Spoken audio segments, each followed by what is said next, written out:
It's Mack. Welcome back. Episode 10 of Icebreaker. Can't believe we're already at episode 10, and I can't believe sports are back. MLB, NHL, NBA, PGA Tour, UFC. It was all on television this weekend, and Saturday was pretty hectic, let me tell you. But before we get into that, episode 10 is presented by Royal LePage Dynamic Real Estate, 1450 Corden Avenue in Winnipeg. Check them out for all your home buying and selling needs. That's royallepage.ca. And once again, we're joined by AJ Light, another cool guy hat on today. How's it going? I'm doing okay. Can you see it okay? Yeah, Check this beautiful. out. Yeah. How you doing, Mac? I'm good. I can't tell you how nice it was to sit down on my couch on Saturday and be able to watch the PGA Tour, the NHL, the MLB, the NBA. The NBA as well, yeah. It was so crazy. I didn't know what to do with myself. There was way too many sports to watch. Just it happened so fast. There was nothing, and then there was everything. And I wanted to get it all in, but there's not enough time in the day. Don't you wish that we had this at the beginning of quarantine? Yeah. Like right at the start when we were just going nuts and we had nothing, this would have been great. That's okay. It's fun to have it all back. But if it was at the beginning of quarantine, then I wouldn't have got to binge watch all these Netflix shows and all these other shows that people have been talking about, and I got to cruise through them. So in a way, it was great. Didn't have the option to watch sports, so I just crushed TV like nobody's business, and now just it all happened so fast. What's your number one binge watch? What got you this quarantine? Full House. That's awesome. I'm not even laughing. You know what got me? We're watching all 18 seasons of Hell's Kitchen. Oh, wow. It's amazing. You know what? I shouldn't say that. Early quarantine, my brother and I watched all 11 seasons of Shark Tank within like 2 weeks. And I'd like to think I got a little bit smarter. There is weird stuff on TV. Yeah. Yeah. So what's happening? You been golfing? I have been. I have to go back to work. Hey, first of all, happy for you. Getting back out there. Thank you very much. Look forward to hearing you back on the airwaves for sure. Yeah, but at the same time, I don't get to golf 3 times a week. Yeah, that's true. It's upsetting, but that's okay. Shout out to Kingswood Golf Club, by the way, because they've got a beauty course out there. Justin Thomas. Can I throw in sponsors just randomly? You can just do whatever you'd like. I'm the co-host. Yeah. Justin Thomas won his 3rd event of the year, becoming the first player on tour to win 3 events this season. So, I mean, we used to talk about golf all the time, but now that there's so much, I didn't even get to watch the tournament this weekend. I was too preoccupied. I just read about it right before we got on here, actually. Is anybody going to catch him? Like, is anybody touching him right now in his golf game? Well, I think he is definitely at the top right now, but that's what's cool about the FedEx Cup is it's kind of like a playoff tournament within golf. And, you know, you can win the FedEx Cup, but you can lose the tournament type thing. Or you can win the tournament and lose the FedEx Cup. So cool that way. But, I mean, I didn't even get to watch. Didn't get to check out the UFC this week, and I was all UFC for the longest time. But MLB, NBA, and NHL are back. And in the NBA, I mean, the Raptors show up and dismantle the Lakers against what the media said. You know, they just went out there and they're defending their title, which is crazy because they lost Danny Green, Kawhi Leonard, right? Just to name a couple big players, but the show must go on, and they're kind of like the epitome of just like playing defensive basketball, getting the job done. Depth, man. If you play your best players to the best of their abilities, you're going to do all right. Raptors are good this year. Nobody wanted them to be, but look at them. And LeBron had some high praise for them too. I mean, Nick Nurse has done a phenomenal job with that team, I think. And they're fun to watch, even though they play defensive basketball. They're still fun to watch. Yeah. Yeah, no, the NBA, I was going to ask what you wanted to talk about first. The NBA, I think, is doing it the best. I love watching basketball nowadays, almost more than hockey coming back. Do you see the virtual fans? Yeah. Yeah, this is the kind of stuff that I'm loving. I know. They are doing a great job.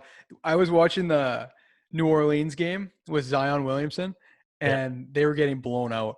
And the virtual fans were leaving. There was empty seats. The virtual fans were leaving. It was unbelievable. Oh man, I'm happy that they started doing that. I know you want to talk about baseball later, but I think baseball's doing it the best with the fake cardboard fence. Yeah, But but baseball is also not doing it the best. we'll How get there. they're not in a bubble. No, you brought it up. We're going right to it. Okay, let's Going talk right to about it. baseball. And I love baseball. I really love watching baseball, but I just don't know how they can proceed like this with so many players testing positive and not play in a bubble and try to continue traveling. It doesn't make sense to me. Where do you think they would put a bubble that could fit Major League Baseball? Well, I don't know. I'm not pretending to have the answers, but I know the governor of New York came out and said, "Play here. We got two stadiums," but that to me still doesn't make that much sense. Kind of in the thick of everything, but I don't know. You I'm don't going to need, throw this out there. Ready? Baseball Island. okay, Put Dana. it out there. Get just build a multiplex. You don't need stands. You just No, need fields. Just get out there. Buy your island, MLB. they could literally play. You're right, though. They don't need huge stadiums. They just need places with what is it, 402 feet down the line? Like that's all they need. How many of these complexes do you see here where they're made up of just angled baseball diamonds? You know, just one after Exactly. the other, after the other, after the play all the games all in one arena. Well, we talked Baseball Island. You heard it here first. Baseball Island, MLB. Call us if you need tips. At them when you put this on Twitter. All right. um, but the Toronto Blue Jays, we talked about it. They did it the best. They had everybody living literally inside the stadium, Yeah. and obviously not everybody can do that, but no problems there. But Like that's the once only you're way in. that it works, and they're showing that because now, what did they say? St. Louis tested positive. Yeah. Every team's going to start to get it because it's rampant where they're trying to play baseball. I don't get how they. When did they want the Marlins back? I don't Tuesday. know. I don't know. Tuesday. Marlins and Phillies. They want them back on Tuesday. Yeah. It's been a week, guys. Well, I mean, and you just look at it in the NHL, they had zero positive tests, right? And Yep. so far, so good. And the NBA just reported zero positive tests because they're Yep. all in a bubble. If you take the bubble seriously, no one's going in or out, no problem, right? You can play the season. So, I would watch sports year round in a bubble, COVID or no COVID. I love it. yeah, I think it's been great. I think the NHL arena looks like the EA Sports NHL 20 or NHL 3s. And I mean, I think it's great. And we get to answer all those questions about crowd noise, goal horns, everything because it started. So we could talk about that in a sec. But you're right. The arena looks fantastic. I think so. Although you just mentioned EA Sports, you think they could come up with a crowd? I could go for like an old NHL '94 SNES crowd. You know what I mean? Yeah. Like, it could be there. I so we'll just get to the goal horns here quick. They do use the goal horns and they have every team's goal horn from their own arena, which is Smart. awesome. Yeah. And then their song, which is great. And you've played. Do you get pumped when that song comes on? Does that lift the bench? I don't know if it lifts the bench. Like, yeah, it does at the start because normally the players have a hand in choosing it. It Yeah. does at the start, but as the season goes on, it's just familiar, and that's what you do after a goal. You know what Yeah. I mean? It brings back all those routines, everything. Like it's familiar for you.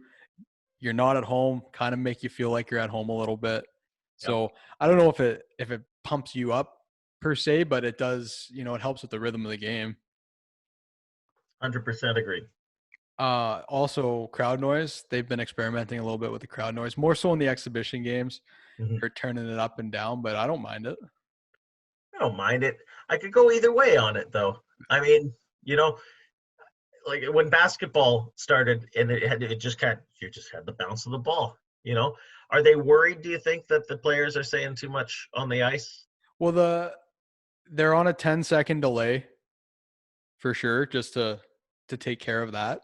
Yeah, So not a big deal. But in the NBA, they're the only sport that you really don't need the crowd noise because they do play music during play. exactly. So to Maybe me, maybe the it's NHL could experiment with that. yeah, I don't know about that, but like to me in the NBA, it doesn't make a difference if it's bubble or not bubble, because you hear the music over the crowd anyways, unless it's like a huge shot. Yeah. I don't know, because at the same time, especially like when we're experiencing a game, there's no music while they're playing, but there's somebody banging a drum, Right. or There's murmur. there's noise being made. So at that point, what's the difference between what noise is being made? Yeah, that's true. And well, they're putting in a little bit of noise. Would you prefer as a viewer to hear crowd noise or music playing while the hockey game's playing, or nothing at all? I think for me, I don't notice. I've only noticed the crowd noise because we talked about it, and there's no one there. But if you're just watching, it just sounds normal. They just put it in, and you hear the murmur. You just Yeah, hear that murmur of that's fair. what you get on TV. So to me, it sounds fine. What do you think about the product so far? I thought honestly, I thought the exhibition games were really good. Mhm. And then as soon as the pucks dropped in the qualifying rounds and the exhibition, it's been a little sloppy. I don't know if everybody is I just agree with super that. super loose and free and just out there and having fun in the exhibition game because it was great. I thought lots of the teams looked really good, and especially like some of the goalies looked great. And then the puck dropped, and obviously the physicality ramped up in the first games of the qualifiers and whatnot. But I mean, it's not as bad as I thought it was going to be. I still think is entertaining. Well, for sure, when you're having fun and you're playing loose, you're playing better. Yeah. And so the pressure of the NHL Stanley Cup playoffs is obviously everybody's rigid now. Everybody's stiff. Everybody's playing to win. I wish everybody would have taken like an all-star game approach to this. They would have just said, you know what, we're going to play out the season, but guys, let's have fun. Let's have And some fun. everybody came out and played a tournament. The All-Star game was one weekend. We played a tournament, played the whole playoffs. I think everybody would have had more fun. But at the same time, we're about to see some playoff hockey, and you wouldn't have seen that. Yeah, no, exactly. And I think that So the games like I watched today, the Avalanche and the St. Louis Blues was 1-1. The Avs tied it up late in the third period, not too like late in the game, but they tied it up and then they scored. Nazem Kadri scored with 0.1 seconds left to win 2-1. And just right there got my blood boiling. I was like, "Whoa, we're back! Like back. we're in it." Yeah. Yeah, no, it's a lot of fun, and I think it's bringing joy to a lot of people. A lot of people say, "Oh, I don't get why they're doing it," but it made a lot of people feel warm and fuzzy this weekend for sure. And just being able to scroll on social media and see goals and highlights of games you're not watching, like I've there's been watching content nonstop. again. I've been watching nonstop clips of WWE for the last 3 months on Twitter, Yeah, so it's exactly. nice to have some some variety. Exactly. And then obviously the Jets are down 0-1 to Calgary, and we got a lot of Jets talk coming up here later in the show Yeah, with our guest Murat Ates from The Athletic. He covers the Jets for The Athletic here in Winnipeg, so we'll get to that a little bit later. But down 0-1, I'm not terribly worried. I mean, it's one game. I don't think the Jets were their best, and no, they're pretty good at responding here, and they've dealt with injuries all year. So I don't think it's anything new for these guys to know that someone else has to step up. I'm not even one to speculate. I've lived a lot of years and seen a lot of playoff hockey, and down one game at the start of the series. Come on, they'll bounce back. Everybody's motivated. Hopefully, Line gets back in the lineup, but I mean, playoff hockey is a weird beast. Yeah, It's a weird beast, and as much history as there is, it's hard to predict. So I expect a bit of bounce back here. you they were talking about the home ice advantage and stuff on the commentary. I was like, you can't predict that. Yeah, they're the home team, but they're playing in the same arena every single game. Well, I guess everybody's the home team at that point, but I think at this state mentally, it just in the world, not even just in hockey world, you're not playing any. It's not your home. No, You might get used to the bubble, but yeah, and it's the home ice advantage in the bubble is last change. Like that is it. that's it. No crowd. Both teams get their goal horns. It's I mean, there's no advantage. So if people are looking back on statistics and saying, well, if you win game one, well, that doesn't even matter. It's a whole new scenario, circumstance. It's like an Olympic situation or a Yeah. world championship situation. You're just playing series. It's 7 games. Yeah, or if you play one game and just win the next game, and then win the next game. See what happens. But you're right. I'm real fired up that it's back, and we had, we were chatting before the show of if we wanted to do a draft with sports or not, but because it's a long weekend, we decided to draft our essentials for the long weekend. And I'm going to Long let you weekend, and I'm putting very little effort into this. This is a terrific draft. Terrific. Yeah. So who's going first? I'll give you first pick again. I wrote these down. All right, my first pick for long weekend essentials, and I hope everybody had a bit of this weekend, is macaroni salad. I think it's underrated, and I think it should be served at every barbecue. Wow. Yeah. And I could totally disagree with that. You don't like Mac salad? Just because your name's Mac? Okay, we're going there. Just I'll still save you a bowl. I've never been a fan. My first pick for a long weekend essential is the bucket hat. It's a must. Right on. You got to protect the neck from the sun. 100%. That's good. I wish I'd have thought of that. That's no-brainer for me. I think my number two is also very underrated, and I hope more people are using them nowadays. It's a portable Bluetooth speaker. Wow, great pick. Yeah, got to carry that around with you. I golf with a guy, and he's got a Bose portable speaker. It bumps. So get yourself a good one. Invest in one. And you know what? I'm going to kind of piggyback off your speaker there, because depending on where you go on the long weekend, there's not a whole lot of service. So a pre-downloaded playlist on your phone is an essential. Someone in the party needs to have that. Absolutely. Yeah, you're right. And don't waste your data. Why exactly. bother? Even if there is service. Come on. Third and final pick, long weekend essential. I went outside of the box. This one is essential if you're camping, which a lot of us do on the long weekends. And it is pancake mix in a ketchup bottle, pre-mixed. Oh, so you can just squirt it out. Squirt it out. Don't bother mixing anything. Mix your pancake batter. Put it all into, here's a tip, by the way. Put it all into a bottle. 4-liter jug of milk works. Ketchup bottle with the squirt top. Do not fill it. Because then it will expand. Yes. It will go everywhere. Don't overfill it. Bring it and just squirt and go. Make some pancakes. It's an easy breakfast. My third and final pick is an essential wherever you go. Mm-hmm. If you show up somewhere and they don't have it, you're frustrated. People show up at your place and you don't have it, they're frustrated. Hand sanitizer. No. Oh. Bags of ice. Oh, buddy. It's a must. And it's the most overlooked.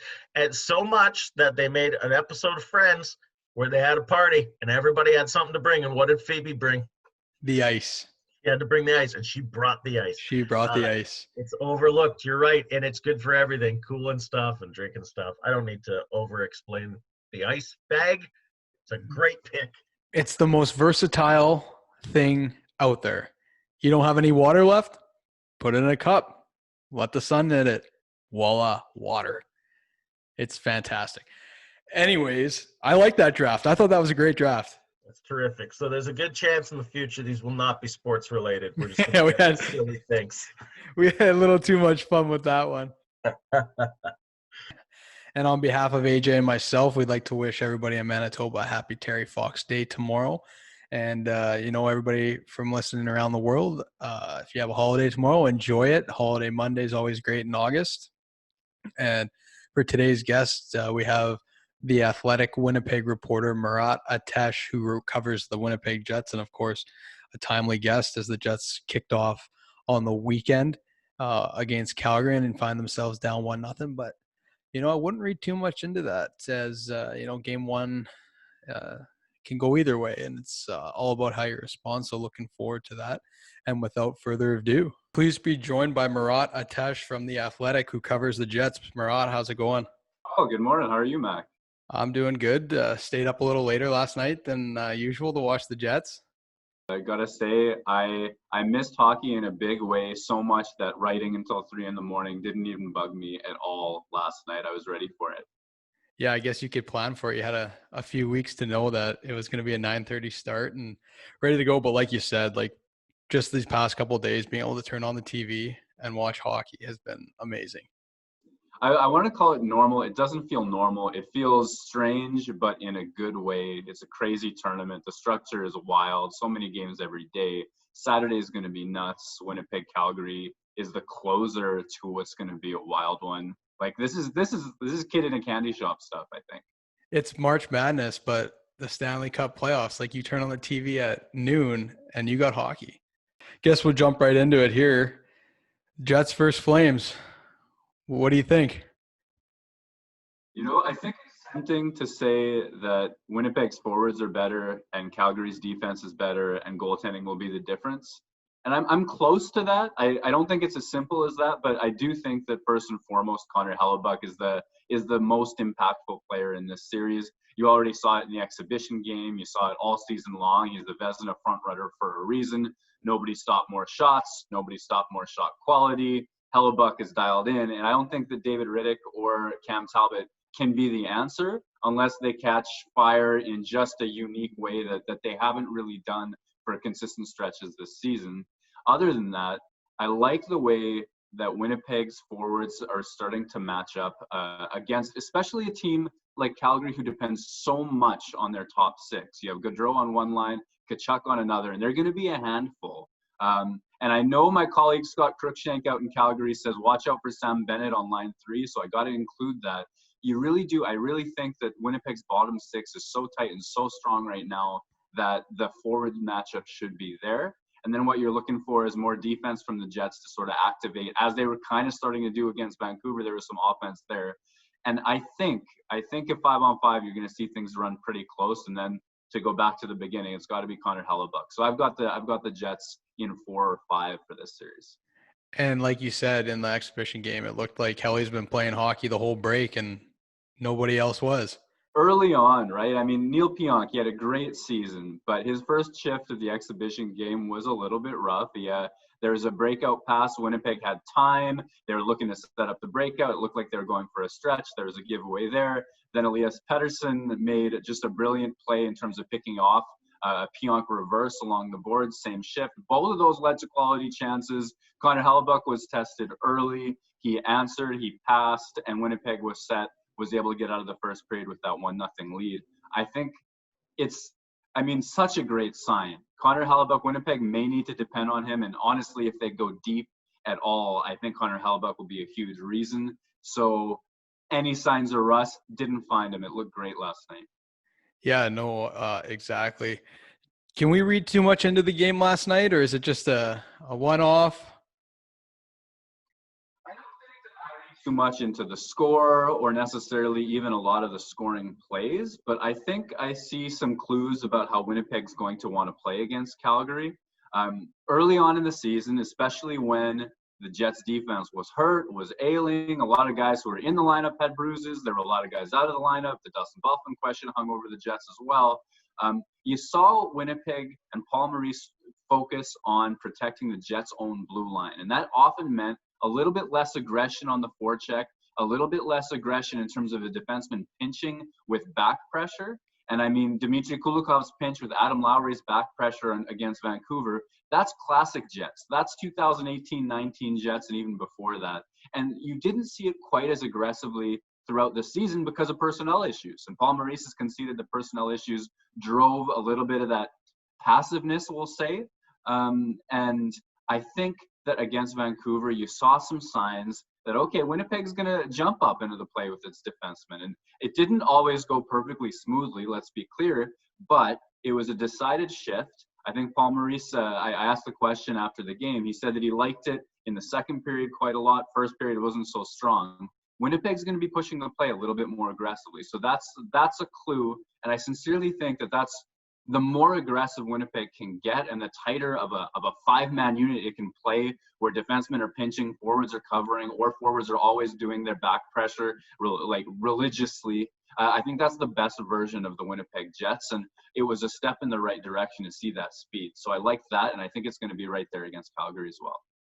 Yeah, and you brought up the 2018 Jets, and obviously they had a good run, and largely due to Connor Hellebuck in the pipes, which is probably going to have to be the same thing this year. But I mean, last night, I know the announcers were saying that the Jets didn't do a whole lot of scrimmaging during training camp, but and after the first period, they kind of clicked right in there. But I saw a lot of things similar to that 2018 team. Like the forecheck was, the guys were on the puck real quick. When the top two lines turned the puck over, Vancouver couldn't get out of their own end. I think that's the version of the Winnipeg Jets you like. You saw, yeah, just like you say, you know, there were two Jets forwards pressuring below the hash marks, which is something that you didn't always see. It was a kind of a passive 1-2-2, or then a wing lock where a winger would fly back and help the Jets spread three men wide on their own blue line. And they were still, here's the thing, this Winnipeg Jets team, I think, are trying to do both.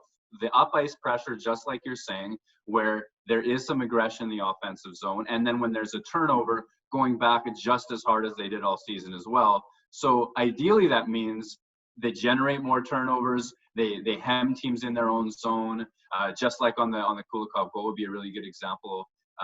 But also Winnipeg did a good job of getting back to its own blue line and reducing these rush chances against this season.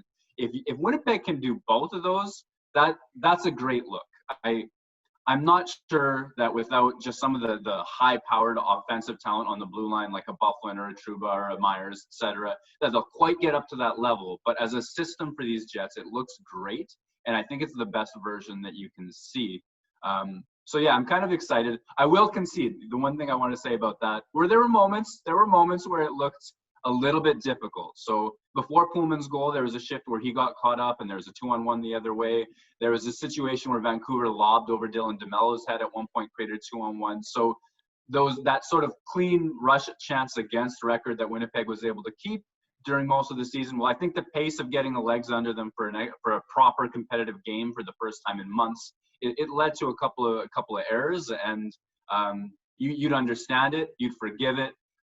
But it's going to be sudden death elimination as soon as Saturday. So that'll be a fun sort of storyline to watch. And well, that's why they pay 37. Yeah, absolutely. Earning his keep in a big way. Exactly. So after watching the exhibition game, who are you most excited about?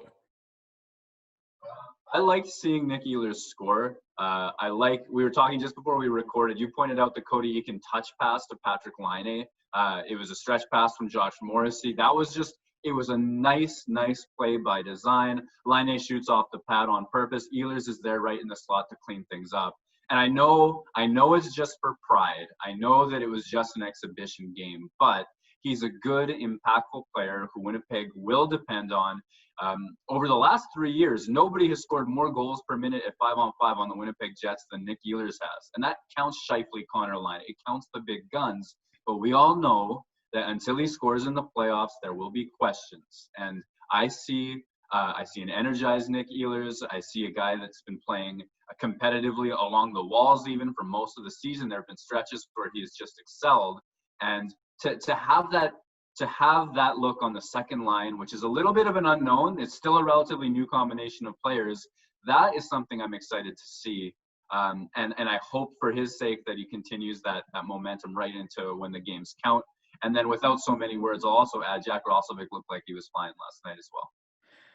I find it very, mind-blowing that Nick Ehlers has never scored a goal in the playoffs. Like, I wouldn't have known that unless I hear about it in the media, because he is impactful in a ton of different ways, but the goal drought is hanging over top of him. I think the common example I get when people criticize his playoff performance is his series against Nashville, or that run, the 2018 playoff run.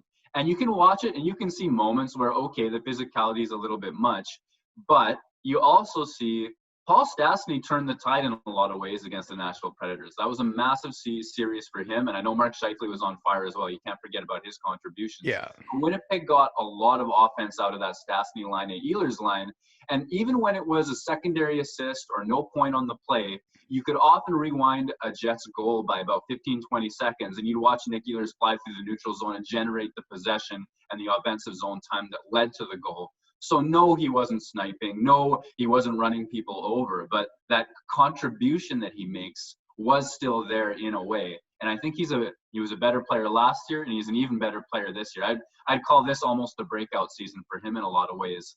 And to be able to combine both of those elements, the fact that we know he's a zone entry machine with that competitive fire and with just a little bit more maybe understanding of the physicality, I think that shocking zero is due to be erased, and I'd like to see that soon. Yeah, and I would agree. A little bit of an interesting one here for you. Obviously, the sports world has changed dramatically. What has it changed from your perspective for post-game interviews, pre-game, all those types of things? I'll admit I miss, so I'm covering from Winnipeg. I'm at home. This is my couch. I miss being in the building because there are times where you see things that the cameras simply don't, right? And once upon a time, Winnipeg likes to run a couple of different zone entries on the power play, for example. And from the rink, you can see that sometimes Patrick Laine will spend half of the Jets breakout in the opposition zone. He'll be offside, but he's trying to get defensemen to turn their shoulders and then turn their head and sort of pay attention to him. Just as the Jets come up the ice, he crosses the blue line, he's onside, and he's an option. Ideally, he's created a little bit of chaos and distraction for the defenseman. You don't see that on the television screen unless somebody decides to isolate that and highlight that. So I do miss that. At the same time, now I've got multiple screens. I'm making clips. I'm building charts. I've got the comfortable cushions of the couch as well.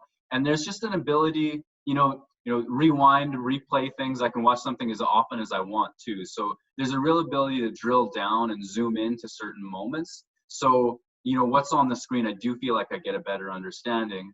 Other than that, guys are doing the best they can with Zoom calls. One-on-one like this is pretty good. We can talk, we can have a dialogue. It's not quite as intimate when it's, two guys sitting beside each other and 38 reporters from across the National Hockey League asking them questions. So I will look forward to the day when everybody's at full health, pandemic's gone, and we can just sit beside a person and have a private conversation about how things are going. Yeah, I would agree. But I will say that I think that as far as Major League Sports have done, they've done a great job with still giving everybody a lot of access to what's going on and being able to conduct these kind of post-game interviews, albeit a little different, but still giving people the access. What do you think of the setups that Toronto and Edmonton have kind of pulled off there? First and foremost, the NHL has done a great job to arrive with 0 new COVID-19 positive test cases into the bubble. That's an accomplishment. That's a feat. And if they stay dialed in, you can imagine this whole thing going relatively smoothly. And then the facilities look great. I like what the arenas look like with the tarps and the banners. Crowd noise, I could take or leave. There's some moments I honestly like it, and then some where it just doesn't feel right to me. The overall production, and then to hear from the players. And I think that's what matters. The players and the staff who are in it, living it inside the bubble, not media in a hotel or media from far away. It's been universally praised as far as I can tell. And that they're able to do what they need to do and feel the way that they need to feel to sort of just go out there and compete and play the sport that they love and really, which has become a really welcome distraction, I want to say. It's part distraction, part passion. Obviously, if you're watching hockey right now, if you're tuning into your podcast, if you're watching these games in July, in August, it's because you love the sport. It's also just good to have it out there for just to tune into, to give us a little bit of distraction. I know that the players, you've heard Blake Wheeler say this a lot, they understand their role in society in that way. They understand they're giving us a little bit of a break. And I think that that's really cool. So I got a little bit off topic from the original question, Mac, but those are my thoughts on it. No problem there. I was talking a couple episodes back if the arenas were going to use the goal horns and how loud that would be. And I had a pleasant surprise last night when I heard the Bell MTS Place goal horn when the Jets scored goals. And I think that Jay Richardson's voice was announcing that the players as they came into the ice as well. So whatever little bits of home, I think, and observant people like you, I mean, and are going to notice that, and the fans are going to notice that, and it's one little thing that hopefully makes things feel more right, I guess, by Jets fans. The crowd noise, there was a little mishap. I don't know if it was a mishap. Maybe they're just getting used to it. But in the first period, off a Jets turnover, Vancouver had a great scoring chance on Helly, and he made a great save. But it almost sounded like they tried to hit a goal horn and turn the crowd noise up, and then took it away real quick. Somebody's got to be on that dial watching it. Just like I think they're on a few seconds of delay too, because they're watching the foul language just in case they need to mute things as well. So I mean, yeah, a lot of hands on deck. Well, that's another thing funny that you bring up that we talked about was having the ice mics with no crowd. What is it going to pick up? So yeah, you're right. It's probably delayed a few seconds just in case. But I know the players, and even Paul Maurice last night was saying he really enjoyed the way that the team could communicate, whether it be on the ice or on the bench, because it wasn't very loud. Yeah, I got that too, and it seems, if you're going to talk, if you're going to go out for plays, if you're going to have that chatter and make your plans, I mean, certainly that's got to be an advantage to them. And I guess there have to be moments. You imagine there are moments where you can hear the other team as well, and we'll see how that turns into something. There was one giveaway by the Canucks that Adam Lowry picked off at one point that I didn't hear anything, but it totally felt to me like one of those moments where he was calling, like he called and Vancouver, the Vancouver Canucks player didn't realize it wasn't his teammate as well. It was just so clean. But I gotta say, if somebody out there is listening and has access to the unfiltered audio and just wants to shoot me an email with it, I would love to hear what the real behind the scenes audio is of these games. Well, hopefully someone can do that for you. And if you get it, send it my way, because that would be great. Final question I'll leave you with here is, how far can the Jets go? As far as Connor Hellebuck takes them, I like Winnipeg to have a fighting chance at the very least against Calgary. I think depth-wise they line up. The issue after Calgary is that you're looking at some top Cs, and there's some incredibly deep teams in the Western Conference. I think Winnipeg's defense is well improved, better than it's been at any point this season. I don't think it's a dominant group. And if there's a three-line team like Vegas, like St. Louis, et cetera, that can really grind you down, I begin to worry. That said, I believe in the X factor of playoff goaltending. So I have the Jets going at least until the first round of the playoffs, and then we'll see. A hot Connor Hellebuck could win a couple of rounds. So how far could they go? I don't want to commit to something, but I kind of have them beating Calgary, and then it'll be on goaltending and depth to see how far it can go. Well, I know we're all looking forward to it, and it's going to be a welcome sight in August. Can't wait to sit down all Saturday and just watch hockey. But thanks for joining us. I really appreciate your time.